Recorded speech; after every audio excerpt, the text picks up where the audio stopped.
Hey ExJW, thanks again for stopping by. If you're new to the channel, my name is Riley and I'm a former Jehovah's Witness. And today I have the pleasure of speaking with David Montano and Mark Montantes. And I know I've butchered that pronunciation, so please forgive me, but I tried my best. Both Mark and David faded from the JW organization during the pandemic. David and Mark jointly host a podcast called Cinemaflavor, where they discuss their love of film and cinema. And today we're going to be discussing how their experience as former Jehovah's Witnesses affects their pursuit of that interest. So now I would like to welcome David and Mark. David, Mark, how are you doing? Cool. Thank you so much for joining me. I really do appreciate it. Yeah, no, thank you for having us. It's an awesome opportunity. Yeah, honestly. Thank you so much, Riley. When I saw your episode that you did with Lloyd, I was so glad that you were actually also doing interviews with other witnesses. So It's good to know that there's a huge support group out there of former ExJWs. Thank you. I really do appreciate that. Yeah. So tell me a bit of your background as Jehovah's Witnesses. So you want to go first? Yeah, I'll go first. Basically, I was just born and raised within the organization. Pretty much just born and raised. I grew up in Stockton, California, my entire life, and I bounced around from congregations within the Spanish and occasionally English as well. So I had a lot of experiences with a lot of different brothers, mainly negative for the most part, which kind of viewed my opinions on the religion. But I still at some point did have it in my heart when I was a lot younger. But quickly when I started questioning just small things and kind of just pulling the threads, things just started unraveling and my mentality just started kind of changing and kind of just questioning small things here and there. And that's when I started my descent within like my teen years. And until I think when I was 20, I was going into the congregation, over to the meetings. And then, but like you said, when COVID hit, that's when I decided to stop going to meetings and, officially faded completely from the organization entirely. Thank you. Yeah, and for myself, I was a second generation witness. My mom came into the organization in the 80s. She brought in a bunch of my family members and they take it very seriously. Right now, my mom is actually currently disfellowshipped. She's been disfellowshipped for going on 2 years. And so, I noticed the downfall that our family has taken. There's family members that we're so close to that I haven't spoken to in years because of that. It's like, I'm not even the one disfellowshipped. That you know of. Yeah, exactly, that I know of. Wow. So how did the pandemic play a role in your decision to fade away from the organization and also the process itself? Well, it made it way easier because I like I was explaining to you like beforehand, it was like even before the pandemic happened, I was certainly PMO. Like I went to the meetings. I remember I went to another hall where once I went over there, it became much easier to just not go to the meetings, right? Either I wouldn't go or I would pretend to go. So like, I'd put my suit on and everything, and then I would actually go to the movies in my suit. You know what I mean? It's like you just have these people looking at you like, this guy's doing good. It's such a PMO flex. Yeah. Oh yeah. Yeah, it's funny. Me and Mark will exchange stories sometimes, and like the biggest memory I have of myself in the meetings is I would have these ROMs of my Game Boy Advance ROMs on my phone, and I would always be playing Pokemon or Yu-Gi-Oh on my phone during the entirety of the meetings. And whenever like a brother would come by and like look at my phone for whatever nosy reason, I'll just switch back to the online watchtower or whatever we're setting at the time, and I'd be like, "What? I'm looking at my phone for spiritual reasons. Exactly. I'm not playing games on my phone. You're crazy." I wish I knew about him like going to the movies though. I would have joined him. Yeah, honestly. I've definitely been there. I went through a period where I was just so disinterested in the meetings. I would just be like on Facebook or my phone or Twitter or just doing anything else other than listening to the program. So I know exactly how you feel. Yeah, exactly. And it was so much easier too if you were in the B room. Oh yeah. Yeah, Oh, I used to watch football sometimes because our meetings would be on Monday, and here in America you have Monday Night Football, and so like you just be watching, like just in the back, you know what I mean, with just like one earbud in, just very just kind of like this. Yeah, you would rope the earbud around your neck collar somehow, and then into your ear, and then I would do the same thing, but I watch anime during the meeting also, like in the beer room. Mm-hmm. But I would have actually those small Japanese like Bluetooth earbuds, so like the single ones, and just have it lodged in there like really deep. And like in the beer room, the lights are really dim, and anytime like an elder would come in and check on you, I just like quickly slip it out. Just quick like okay. Yeah. Like, hey, brother, so and so. Thanks for ruining my anime episode. Appreciate it. So, if I may ask, what caused you to lose your faith or interest in the religion? Mine was a lot more personal. I had a lot of dealings with the elders where my elders would love to like call me to say like, oh Mark, can we use your truck to move things, or hey, we need an extra helping hands to come help us out, essentially get free labor. And they would love to call me for that stuff. But then when it actually came to like actually being used in the congregation, it's like, oh Mark, you're not in great standings, oh Mark, your meeting attendance is really down. Your service time, it's not so great. But this weekend, if you could just come and help me move a dresser, that'd be great. I remember an elder, his son, me and him were supposed to hang out, and his son actually told me, hey, my dad says that we can hang out because you're bad association.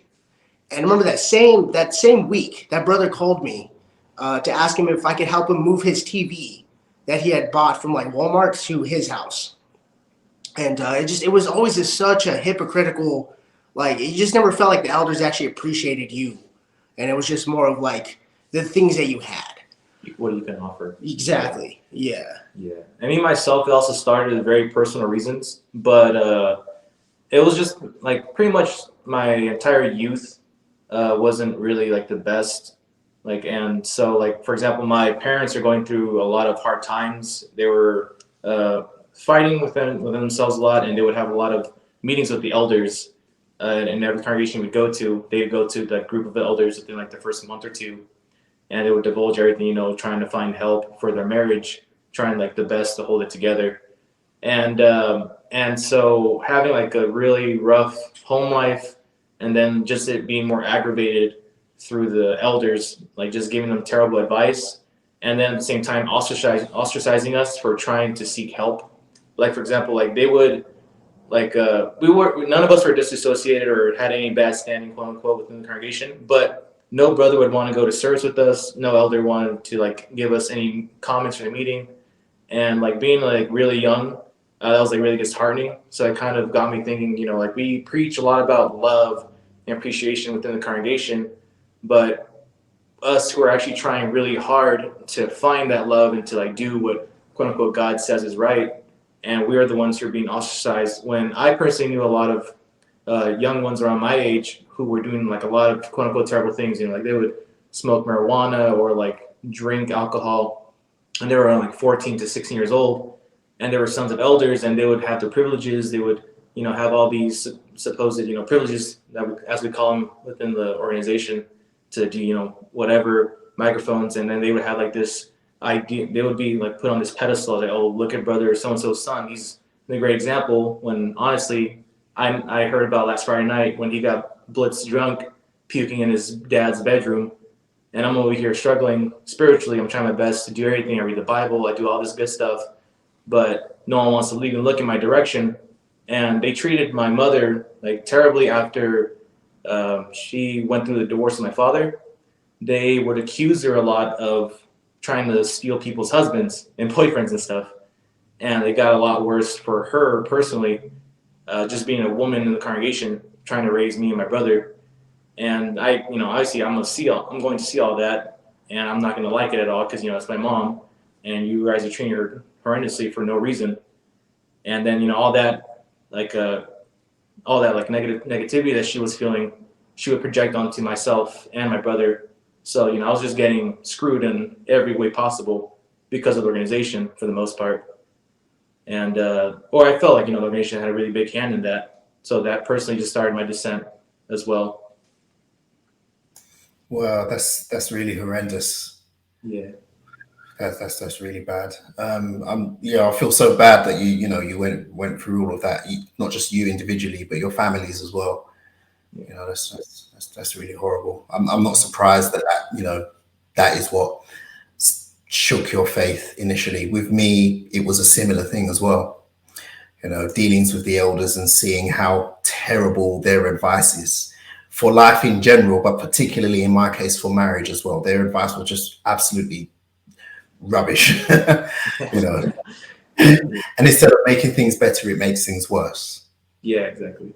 So I remember I you can were talking during an interview. You were saying how like sometimes the elders would speak to your wife in private, and then you would see the effect of it in a negative way, right?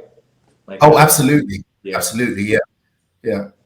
yeah, Yeah, that makes a lot of absolutely. sense too. That would happen a lot also with my mom and and my Yeah. father at the time. Like the exact same situation. Like they would bring my mom or my dad, like separate them, then they'll give them supposed advice, and then they'll just aggravate the entire situation for like a month or two, and make Yeah. life just a living hell at home. Yeah. Yeah. I can definitely relate to your situation there. Yeah. So how did you get into your passion for movies and cinema? I watched a lot of movies as a kid, like a lot, and eventually it turned into me writing.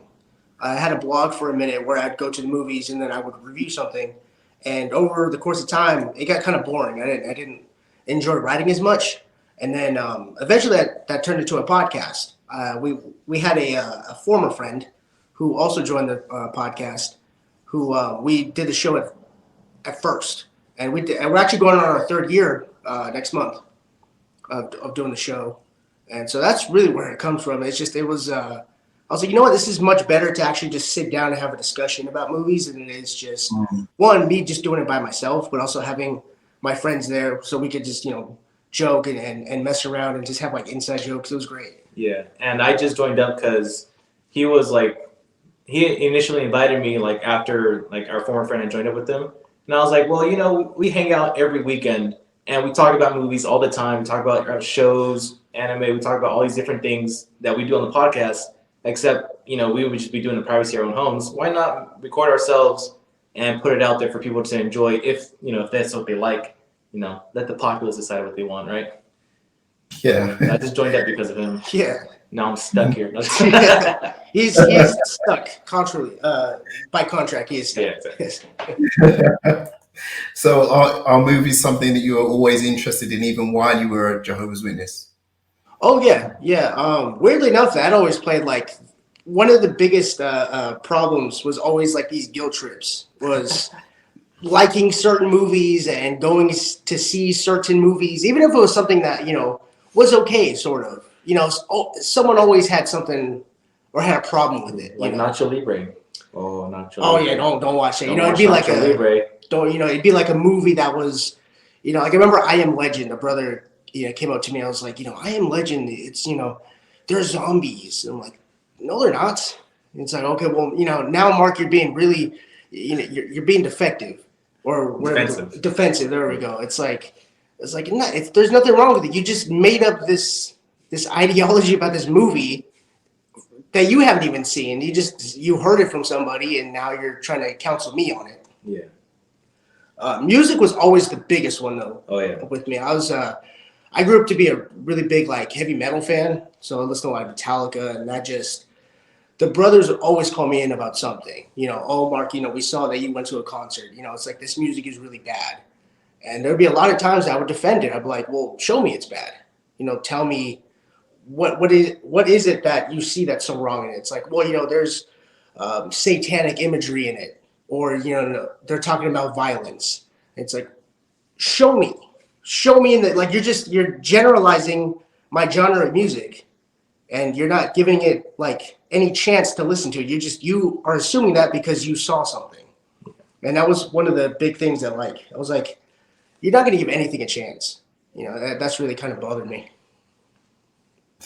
Yeah, I can relate to that. I remember being at the meeting once where the circuit overseer visited, and he was talking about music as well. And I was really, really into jungle music at the time. I don't know if jungle ever made the leap from the UK to the US, but it's sort of like, how can I describe jungle music?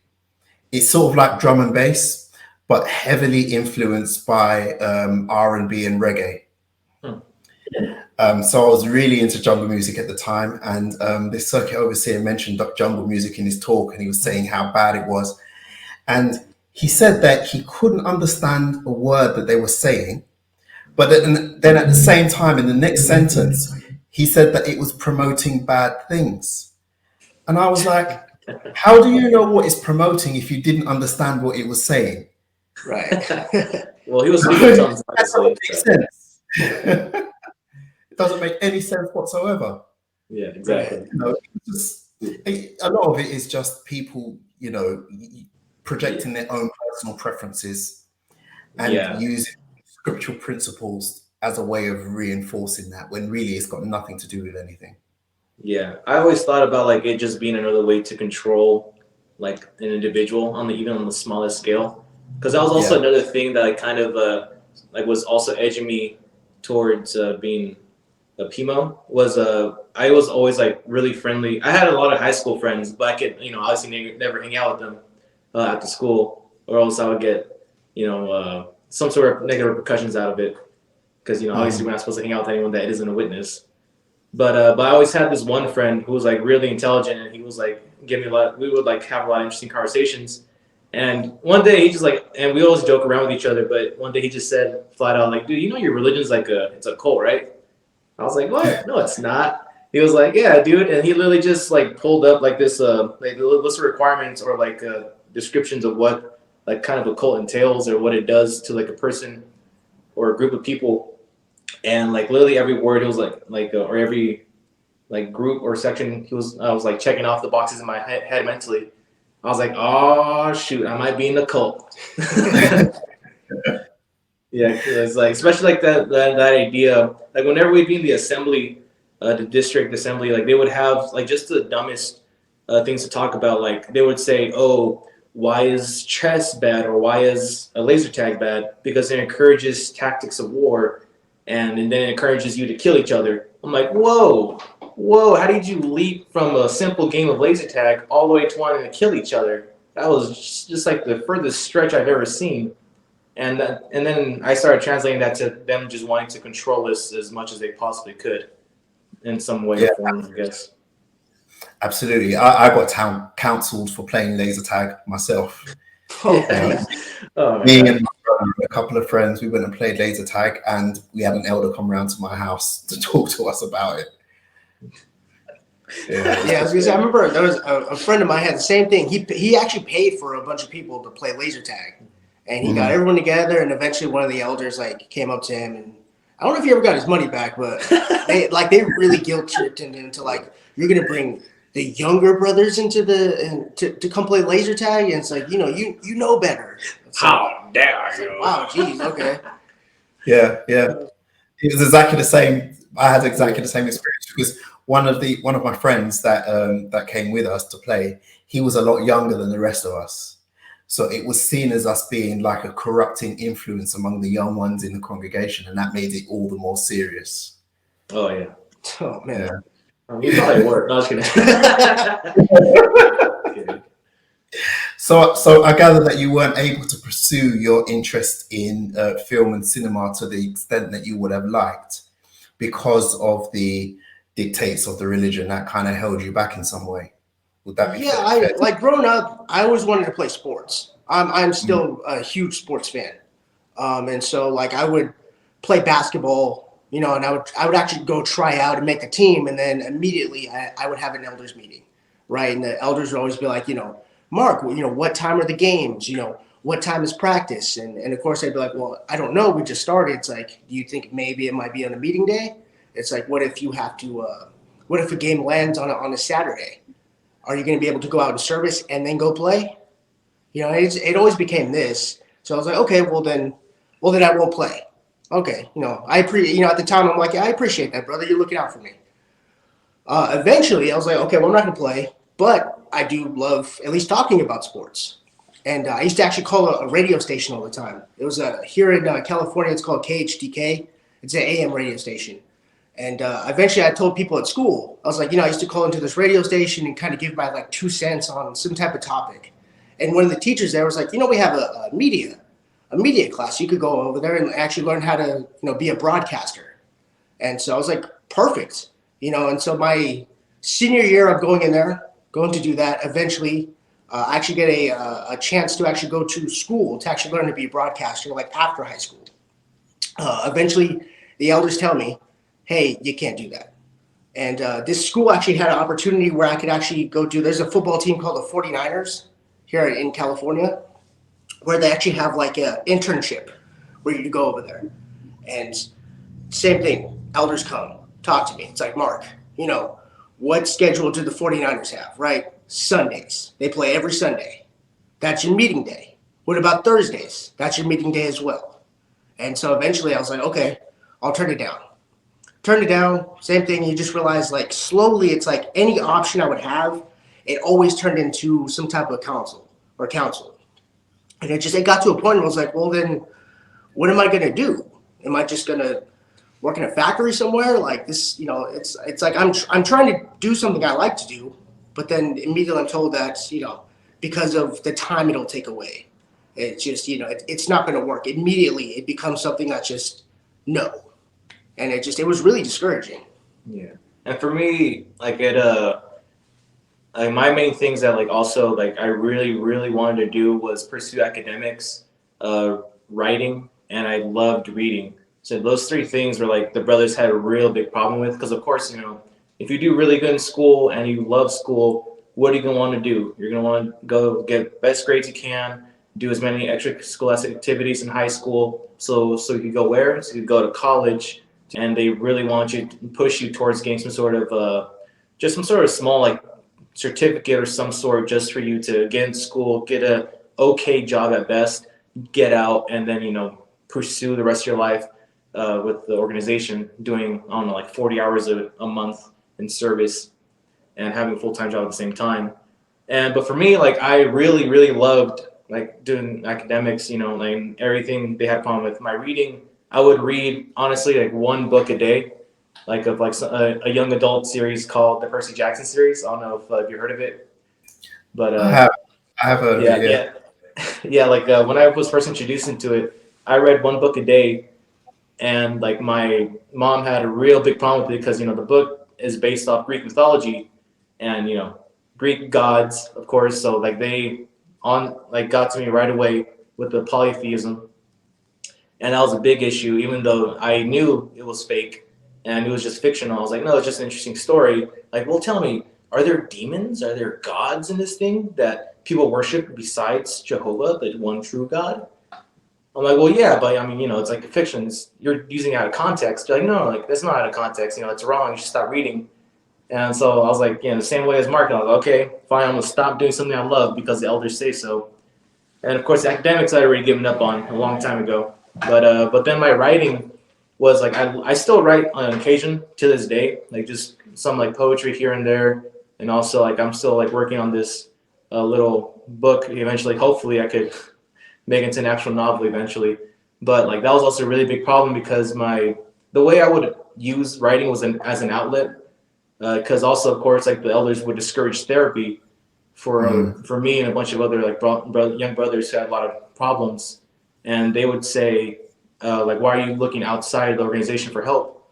When obviously they wouldn't provide any help themselves or any good help whatsoever. They would just force you to pretty much just push down any negative feelings you have, pray, and read the Bible more. That was always a solution for every little thing.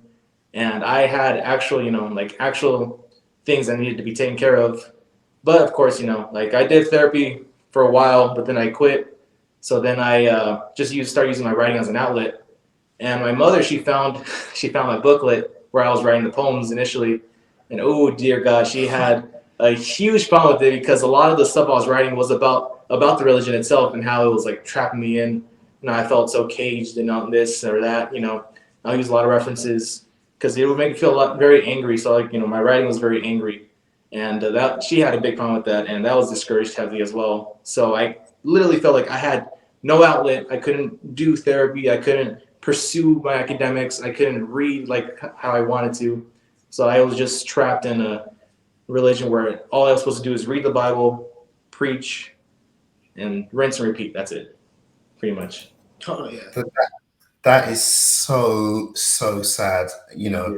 and it reminds me of a video that my friend Mark Joyce, I'm not sure if you've seen him before. He has a channel called Is It Really So?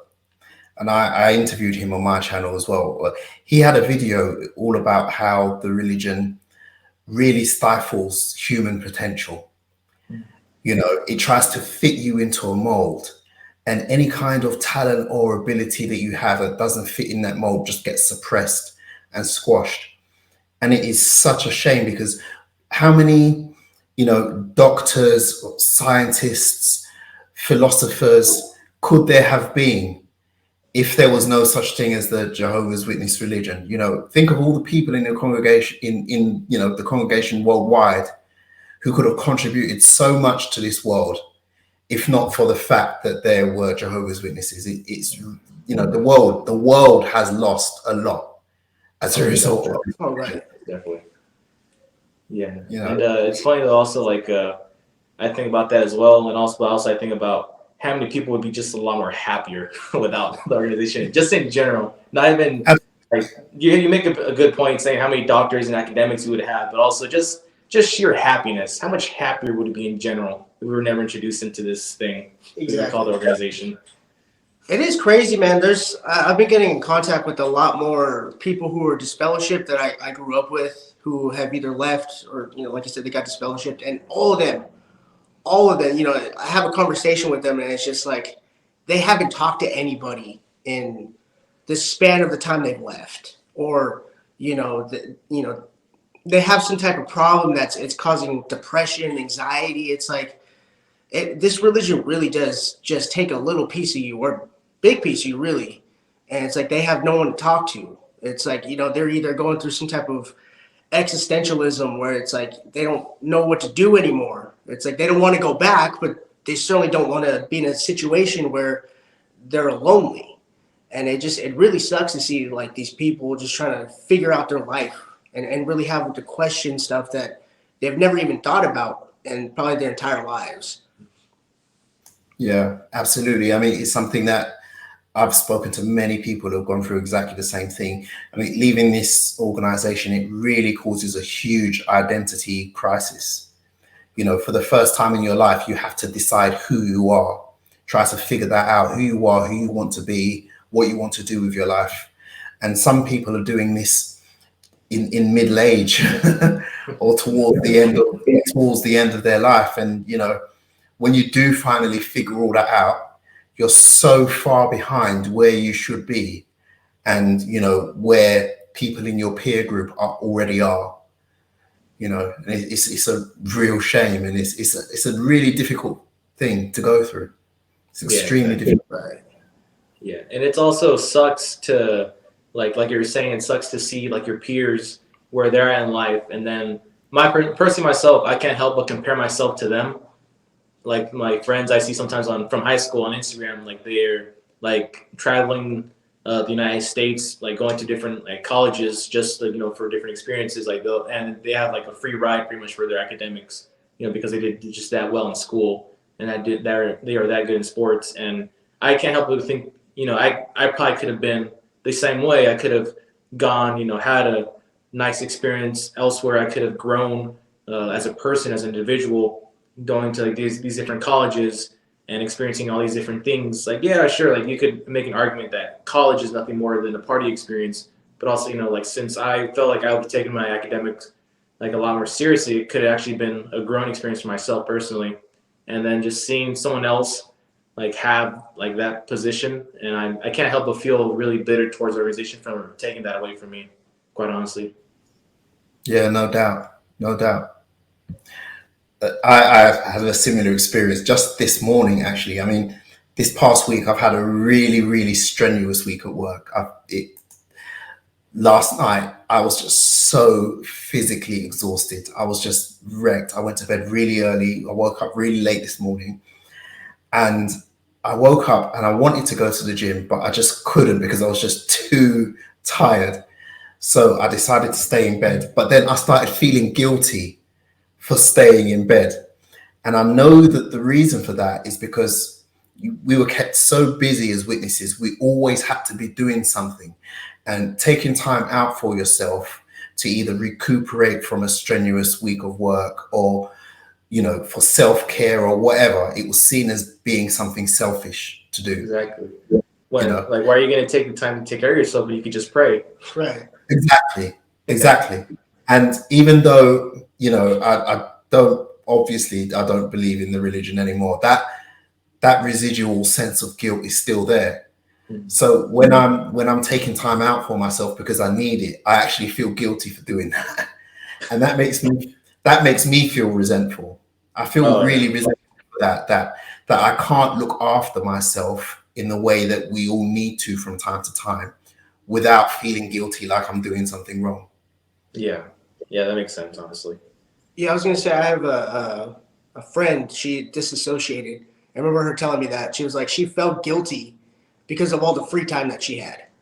It's like she you don't know, you have all this time to do whatever you want, and it's like, well, I know I'm probably supposed to be going to the meeting, even though I have left. It's something so ingrained into you. It's like it is weird to think that you feel bad because you could do what you want. Exactly. Like now I remember like the first couple months where I just did stop going to meetings completely. I would be sitting at home like with my wife, like our meetings were Thursday nights and Sunday mornings.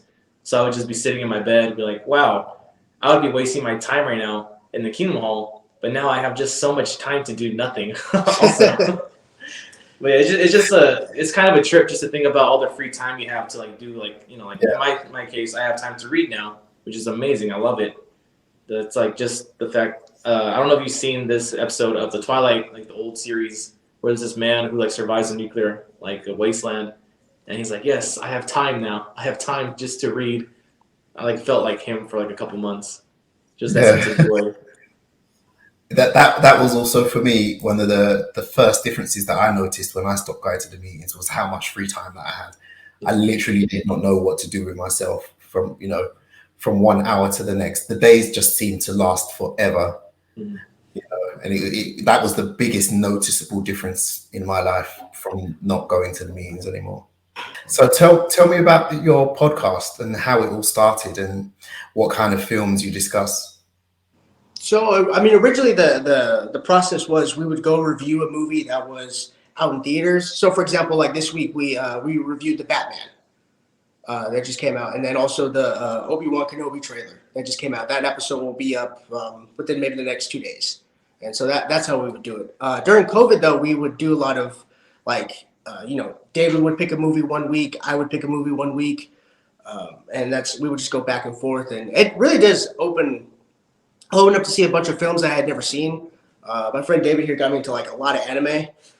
And so we would like watch like certain shows and talk about them. And it would just like, we would get like a bottle of like 1800 tequila and we would just kill the entire thing as we were just talking. And within like an hour, then it eventually just turns into anything else. You mean like this? Just like that. And that's how we would do. Yeah, exactly. Yeah, I came prepared. By the way, like he just pulled that out of his back pocket. I literally did. Like a cartoon character. And you know what else is funny? I have another one.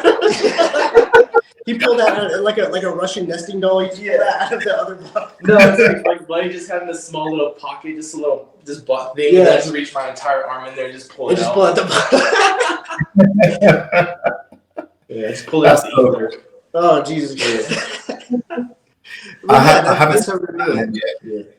And I haven't seen that. I was gonna say our podcast it's very unorthodox. We're all over the place. We're just very say whatever we want, do whatever we want, and just we'll deal with the repercussions later. Yeah. It's like in the moments we're just having fun. Yeah, and I think the terrible thing is that Mark has ADHD. I believe I have ADHD, and so we veer off our topics very, very often. Oh yeah, all the time. And we go down these rabbit holes, and sometimes we end up just talking about conspiracy theories that have nothing related to the movie whatsoever for some reason. Yeah, and it would come up like naturally somehow. I'm like, Yeah, Spider-Man's great, but like, 9/11 wasn't real. Yeah, just completely. It's just we have tried many times to do other projects, but movies. At least myself, it's just very something, enjoyable. Yeah, It's just very easy to do because we both love movies. Both love talking about movies. Mhm. So we just turn the mics on and we just talk about movies. yeah. And plus, there's every weekend there's a new movie, right? They're Yeah. always coming out with new films, and it makes for a better discussion all the time. Yeah, absolutely. I mean, I've always been interested in movies. My brain is like an encyclopedia for movie quotes, and often on my channel, I'll compare different situations in life to scenes in movies that I've seen, and how they relate to the experience of being a Jehovah's Witness and then the next Jehovah's Witness. I find that movies are a very good way of expressing some of the ideas related to that. Like, have you seen M. Night Shyamalan, The Village? I've seen those, yeah. Yeah, that is like a perfect metaphor for what it's like being in a cult. Oh, yeah. It really Definitely. Yeah, as you say, that is a great, the lies that they tell you to try and keep you in and keep you isolated from the outside world. I should have said a spoiler alert for anyone who hasn't seen it. That movie's like 20 years old. You deserve to spoil it at this point, honestly. Also, but I like the fact that you thought of a movie and you like compared it in like a really meaningful way to the organization. Well, right away, my brain went to The Great Lebowski, and when they're dunking his head into the toilet trying to find the money, that's what, like I always think about that whenever someone's getting baptized during the assemblies. Like, where's the money, Lebowski? Like, tell us what the money is. I just like every time we go watch the baptism, I was just thinking about that. Like, oh, I was like, they don't know where the money's at. As soon as it happens, they're like, oh, that poor guy. Yeah, you don't know where the money's at. Another one of my favorites to compare to being a witness is Equilibrium. Have you seen that? With Christian Bale, right? Equilibrium. That's right. Yeah, Christian Bale, Taye Diggs. What's his name? Sean Bean is in it briefly. Yeah, he always dies and everything. Yeah, exactly. That's a really, really good movie. It's I'd describe it as like a mixture between The Matrix and 1984, but it actually does work well as a metaphor for being in a cult where critical thinking and passion for things outside of the established order is suppressed. In the same way that they suppress the emotions of the people in a movie by making them take this pill. Exactly. Also, like how heavily they are policed in that sense, also because exactly. It's not just the elders you have to worry about, or like the minister of servants. Even like literally everyone in the congregation is just waiting to drop the dime on you if they get even a whiff of you doing nothing wrong. Yeah, I mean, in the movie, Christian Bale's character, he had to be wary of his own kids because in case they turned him in. Yeah, exactly. Exactly. Yeah, it's like, Mark, I see you sitting alone in that room with a sister who's like 20 feet away from you. What are your intentions with her?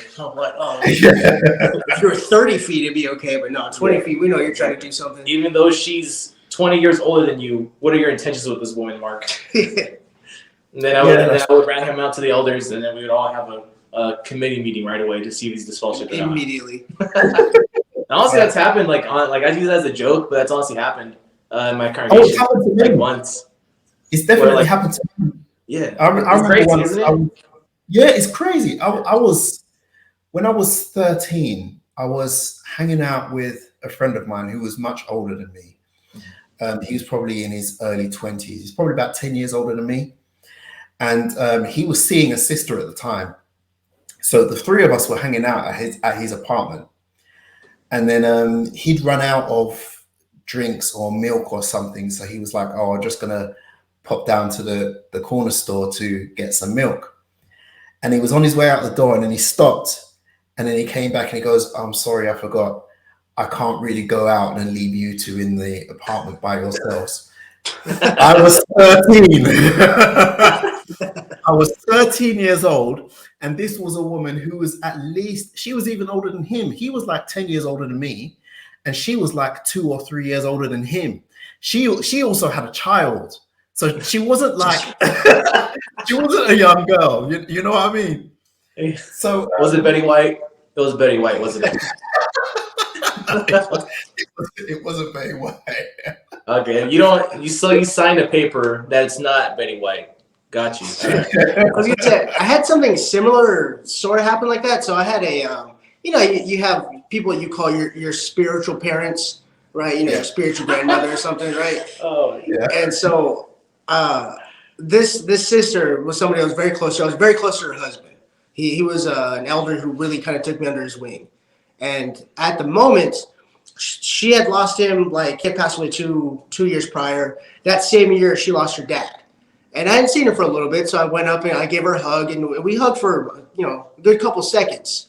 I hadn't seen her, just glad to know that she was doing all right. And I remember an elder came up to me and he's like took me aside. He's like, Mark, you got to be really careful who you show affection to. And mind you, this sister is literally old enough to be my mom, possibly even my grandmother. You know what I mean? It was just something I was like, you cannot be serious right now. And he's like, you got to be careful. You don't want to show too much affection to certain sisters. It could come off looking wrong. And it was just something I was like, dude, and that we're close. It's like I've been close to this family my entire life. so you admit to it. Yeah, exactly. Yeah. It's like this sexual repression and this kind of it just trying to guilt you into something. It's like you don't know that I was thinking that. Oh. Yeah. Yeah. Exactly. Yeah, So sorry, go on. Oh, I was going to say something, just a real quick comment. Speaking of sexual repression, have you seen the Pillowgate? I have. Yeah. Oh, yeah. That was so insane to me, seeing like the like a leader of the entire organization saying, "Brothers, please don't roll up too hard on your pillows, or else you might commit sin." Pretty much. I'm like, wow, really? Like just with a pillow? How do you know? I watched that with my wife, she was my girlfriend at the time. We watched that video together, and she's never been a Jehovah's Witness, but obviously she's been exposed to the doctrine and everything through being with me, and she found it so unbelievably cringy. I mean, I found it cringy, but for someone who's never been a witness, honestly, she just had her head in her hands like that the whole time. It's just. Oh, it's great. There's no words to describe it. Yeah, just the sheer cringe is enough to kill you sometimes. Yeah, absolutely. Yeah. So this guilt and this repression that we all have as former Jehovah's Witnesses, how has that impacted on the kind of films that you watch and talk about? Has that made you feel any kind of way, while you're watching films and reviewing them? Yes, I feel extreme guilt every time we talk about a movie, and I talk with Mark every time we finish that we need to go to the elders, we need to confess everything we've done, and we need to accept the repercussions of our actions every time. I'm like, elder, yeah, we went to go see Die Hard 4 times in a row. And I loved it every time. Yeah, no, I think at this point, well, even when we started the podcast, the only things that I quote unquote would stay away from, because when we started, I think I was still 19 or 20, I think at the time. So I was still kind of worried about what people would think of me in the congregation. So literally the only movies I would want to stay away from were anything that had to do with ghosts or any kind of spirit-y movies, horror movies, that kind of thing. But everything else was fine. But then after a while, I was like, you know what? This is ridiculous. These are movies. These are, first of all, complete fiction. And second of all, if they have a problem with it, I don't care anymore. So I was down to talk about anything at that point after a couple months of doing the podcast.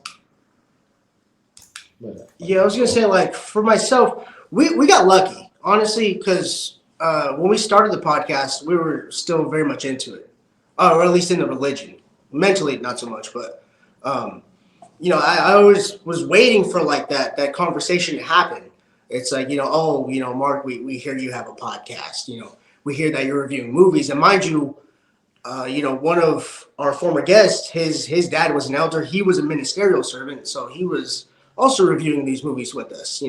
We would go see It, or we would go see an R-rated movie like Logan or something. Sometimes you guys will watch X-rated movies. Oh yeah, a whole lot of cello. And so it's just like you're waiting for like that conversation to happen.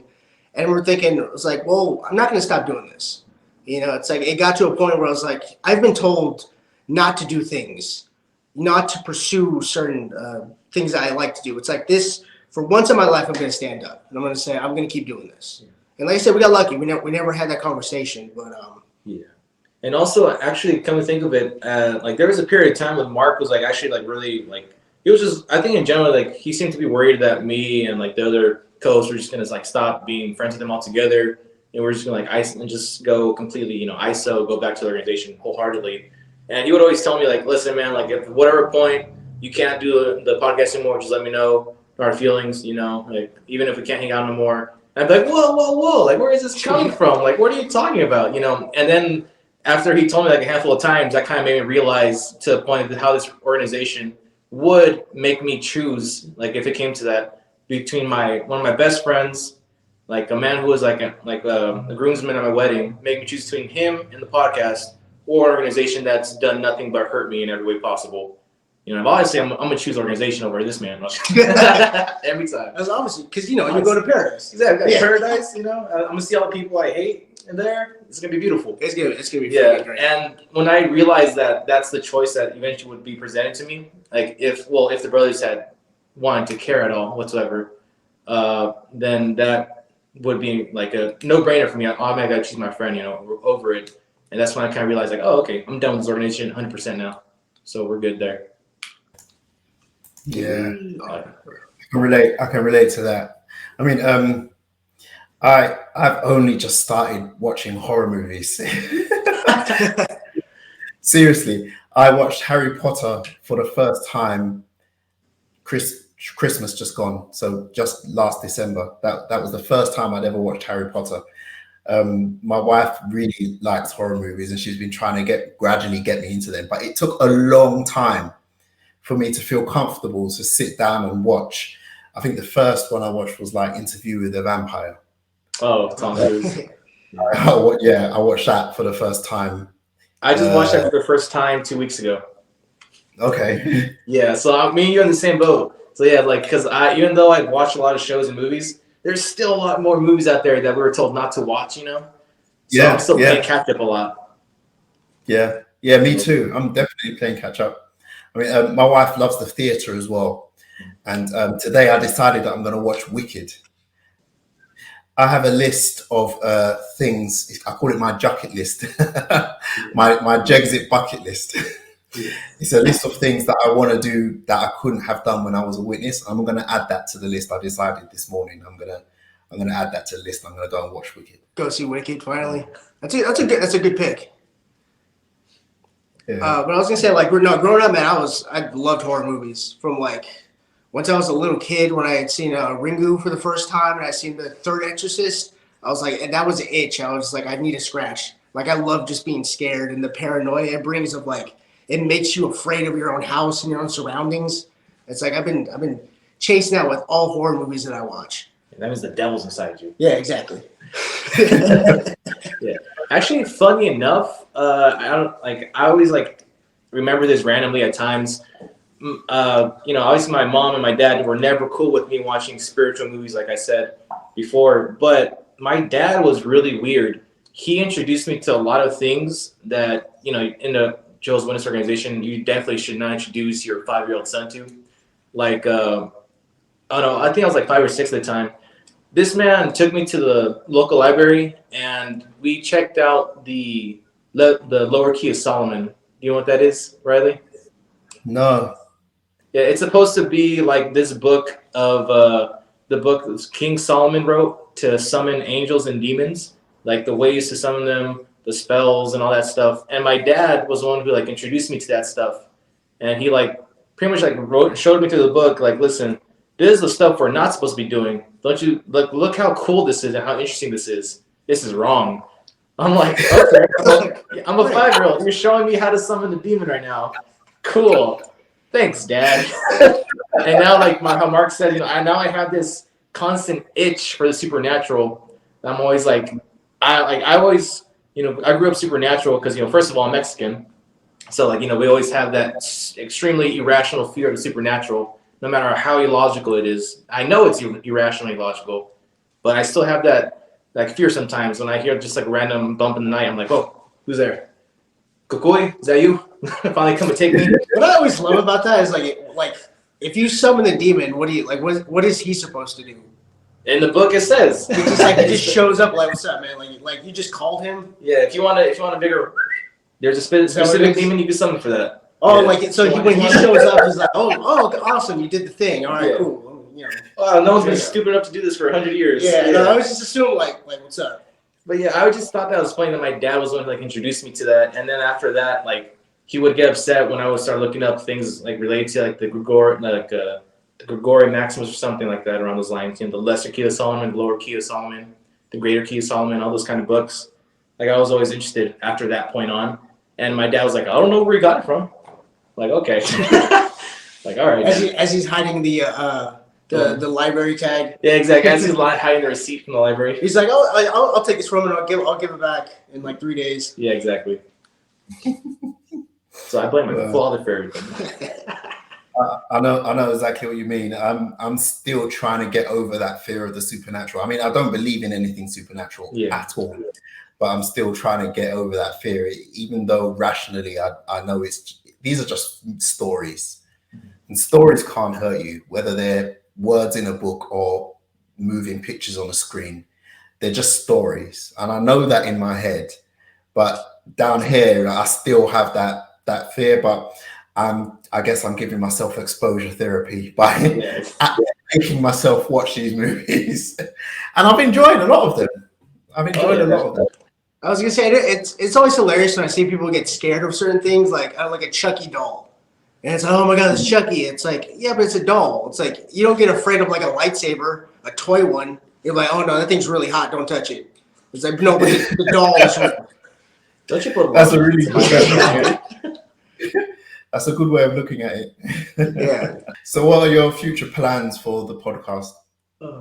Certainly to be on video. We're saving up to actually. Our podcast has always been audio based, and so it's like we certainly want to learn not only how to do that, but to actually edit it and things like that. And so that's one of the big things. One of my absolute biggest goals I would love to do with the podcast since it started was to do like are you aware of like Mystery Science Theater? Oh yeah, I know that. Yeah, I would love to do like get a bunch of people together and then like watch us do like a commentary on a type of movie, like that. Whatever it would take to actually get there, I'm sure it's very possible. It's like that's something I wish like if our audience could get big enough and we could actually rent out a theater, that'd be something that'd be really cool. So we should have the goal to get big enough for people to look back at our old episodes and try to cancel us. Exactly, and that's the other thing too. It's like don't get canceled. Exactly, that's the big goal. We're talking about like films that you kind of you apply with like the witnesses. One Flew Over the Cuckoo's Nest is always one that I found like that. It's like when Chief at the end of it, when he finally takes that big fountain, he throws it out the window and he finally escapes. I remember when I watched that movie, that's like immediately my mind went into like that's exactly how I feel leaving the religion. Yeah, because you're Native American too. And that too, yeah. If you couldn't already tell. Yeah. But yeah, it's like sure he's running into the mountains and it's scary. But it's much better than to stay in a place where you've already been limited to what you are. And it just, it remember like that, the way that movie ended, and you see like the end credits come up, it's just like, it gets you emotional because you think like, that's exactly how I feel. I'm so glad this movie actually kind of put that there for me to actually, so I have reference now. Another movie that springs to my mind as well is Marathon Man. Have you seen that? Which one? Marathon Man. Marathon Man. Marathon Man. No, actually, I haven't seen Marathon Man. It's quite an old movie. It stars Dustin Hoffman, Rob. I can never pronounce his last name. Is it Schneider or Rob Schneider? Yeah, the guy who was in Jaws. Oh, you're talking about oh yeah, is it Roy Schneider? Roy Schneider. Sorry. Yeah. So Roy Schneider, Dustin Hoffman, and Laurence Olivier. It's an espionage thriller set during the Cold War. So Laurence Olivier is like a Nazi war criminal that's been on the run since the end of World War II. And Dustin Hoffman is the younger brother of a CIA agent who's trying to track him down. So Dustin Hoffman gets kidnapped by the Nazi, and this Nazi, he's a dentist by profession. And when he was in the SS, he would torture people by pulling their teeth out. So he captures Dustin Hoffman and he's interrogating him and torturing him. But then at the same time, he's giving him clove oil, which is like a painkiller. So he's like pulling on his tooth and then applying the clove oil to soothe the pain. And that reminds me of being abused by a religious organization where they're the people that are abusing you, but then they're the same people that you look to for relief from that abuse that they are also causing. Because at the end of the torture session, Dustin Hoffman actually thanks him for giving him the painkiller, when he's the one who is inflicting, the pain on him in the first place. Yeah, that makes a lot of sense. Like Yeah. also like just on that note, I kind of just I don't know why. Sometimes my brain just works randomly. Like I'll think of different things as to why. Like also I dislike the organization. But this is kind of reference to before when I said like when the elders would really encourage you to not go to a therapist for your personal problems. Yeah. For a minute there, like I was having like problems with like suicidal thoughts and behavior, and I had friends as well who were like having a lot of issues with that as well. And like I tried like a handful of times myself to just just pretty much just to end it, just get rid of the pain, several times, and of course each time unsuccessfully, sadly enough. Not but then like I've never told the elders that, but I know the second I would either get disfellowshipped or publicly reproved, so it would just be a public embarrassment for myself further, and then that would probably have pushed me over the edge. Because for them, I don't know what the deal is, honestly, for when it comes to like mental issues. They don't really encourage mental health and well-being. They just encourage ignorance and suppression at that point. And that was like also a really big problem because my friend, like, he had like a lot more, well, he was a lot closer to the edge than I was. And he was having a lot of problems as well when it came to like suicidal behavior and thoughts. And he got actually a lot more help when it came to that, for like therapeutically wise, and he was like put on pills and all that stuff for like what he tried to do to himself. And like he would tell me like how useless the elders are in every situation, how they would blame him for actually admitting to them that he almost ended it all, and they would blame him for the situation. Like they would ask him, well, why didn't you try to prevent the situation? Why didn't you try to talk to us sooner? Why didn't you try to pray to God more? And he would, of course, he would tell me every step of the way when he was going through these problems, and he was like, I spoke to you and brother so and so, and you guys just ignored me, sent me on my way, and said read so and so text, and that was it. And then or they would give just kind of superficial advice. Like he would have a lot of problems with his mother, who doesn't. Yeah, so he would have a lot of problems with his mother, and like they would just tell him like, oh well, talk to your mom as an adult, talk to her and try to work your issues out. And that's all the advice they would give. And then, obviously that wouldn't work because, his mother had her own issues that she had to work through, and like, we were really close friends back then because, we got the same situation. My mother was a big issue for me and was like a big gateway of my issues and problems when it came to that as well. But I never admitted to the elders, and I can only think if I had gone to the elders about that, how they would have blamed me and made me feel worse for coming to them for help for something I almost did, but I didn't do.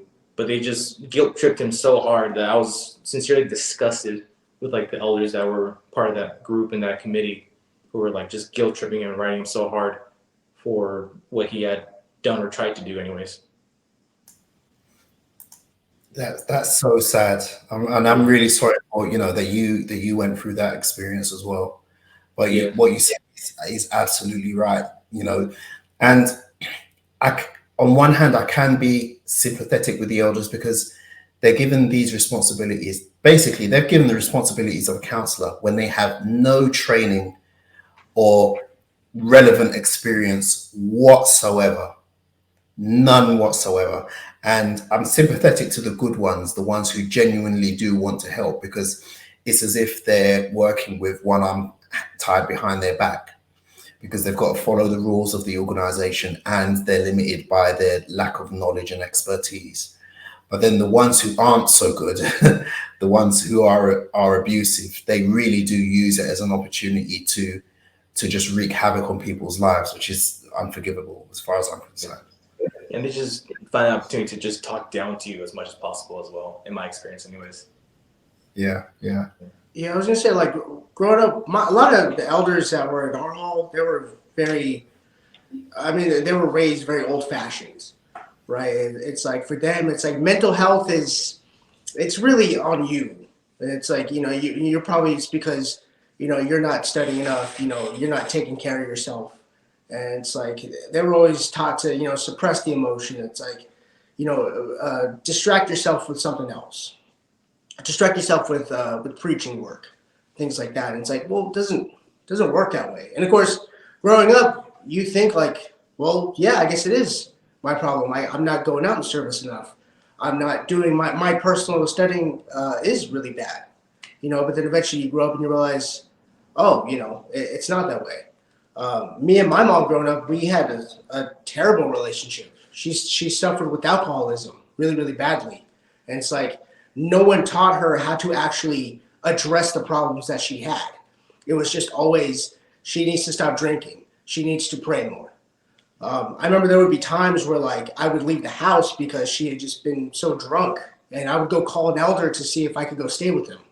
And that would just make matters so much worse, because then they'd talk to her, and, they would make it, whatever they would say to her clearly didn't help, because then she would, talk to me, and it's like, well, that just, all it did was just add more fuel to the fire, which eventually got to a point where it's like, if she got really drunk, she would, like, lock me out of the house, and I would just go wander the streets. I'd literally go sleep under a bridge sometimes, and just got to a point where it was like, I can't call those guys because they're not going to help me.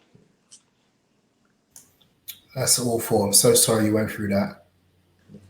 But yeah, I was saying that's tough. Yeah, iron sharpens iron. Right? Bad dude. Was good, baby.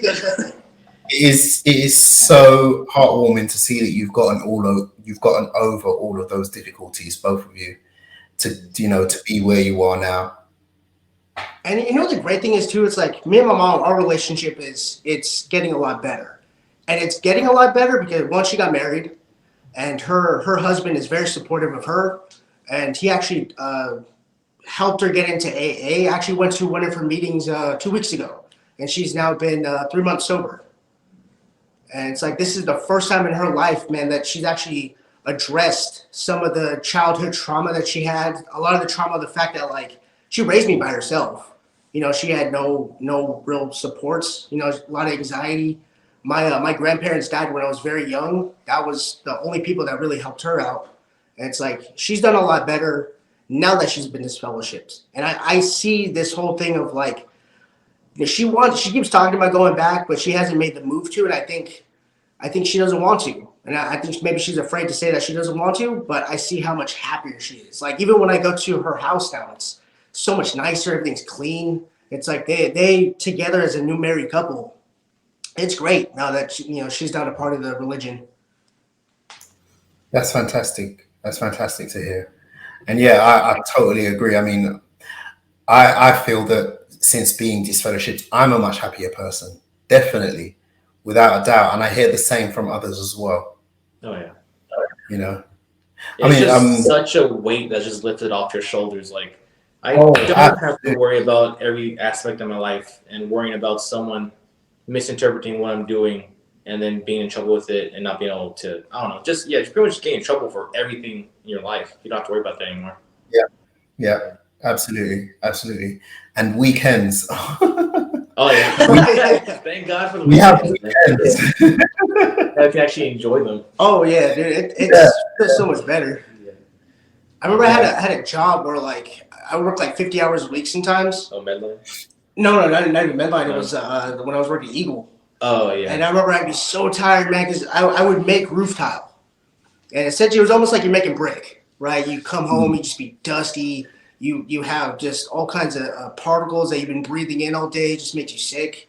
And sometimes I wouldn't go to my meetings, right? And an elder told me, it's like, look, Mark, there's people who work much harder than you, and they're still here at the meetings. And I was like, Cool. Well, Thank you for making me feel thank like you. garbage. But guess what? I'm tired. I'm not going. Exactly. Yeah, Yeah. I totally get that. Guys, it has been an absolute pleasure speaking with you this Oh, evening. thank you, Of Riley. course. Thank you so much. I've really enjoyed this conversation. Of course. And sorry for joining on so much. We could literally talk for hours. And Oh, hours. yes.